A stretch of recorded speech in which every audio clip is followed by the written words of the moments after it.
चलिए यहाँ 10वीं एमपी बोर्ड की बात करें अपन 2023 के लिए। यहाँ दो टॉपिक हैं। एक टॉपिक है आपका निबंध और एक टॉपिक है आवेदन पत्र।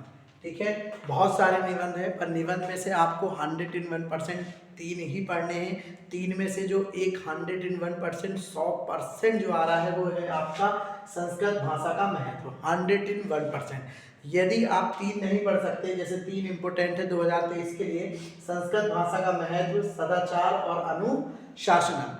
अगर आपको तीन नहीं पढ़ना है तो तीन में से 101% संस्कृत भाषा का महत्व, ये एग्जाम 2023 में आपको आने वाला है, इसको आप कंठस्थ कर लें। ठीक है, यदि आप और पढ़ना चाहे तो सदाचार और अनुशासन भी पढ़ सकते हैं। नेक्स्ट आवेदन पत्र देखिए, बहुत सारे आवेदन पत्र हैं। एक तो आवेदन पत्र आएगा और दूसरा मित्र वगैरह को या इनफॉर्मल भी आ सकता है। तो आवेदन पत्र में से इम्पोर्टेंट जो है आपको छात्रवृत्ति 2023, स्थानांतरण प्रमाण पत्र 2023 और अवकाशार्थम प्रमाण पत्र पत्रम 2023, ये तीन पत्र आपको तैयार करने हैं। ठीक है, जिसमें से तीनों में से ही कोई एक पत्र आपको 2023 के एग्जाम में देखने को मिलेगा। तो आप केवल तीन ही तैयार करें। एक छात्रवृत्ति के लिए आवेदन पत्र तैयार करें संस्कृत में, एक स्थानांतरण प्रमाण पत्र तैयार करें और एक अवकाशार्थम प्रार्थना प्रमाण पत्रम, ये 2022 में आ चुका है।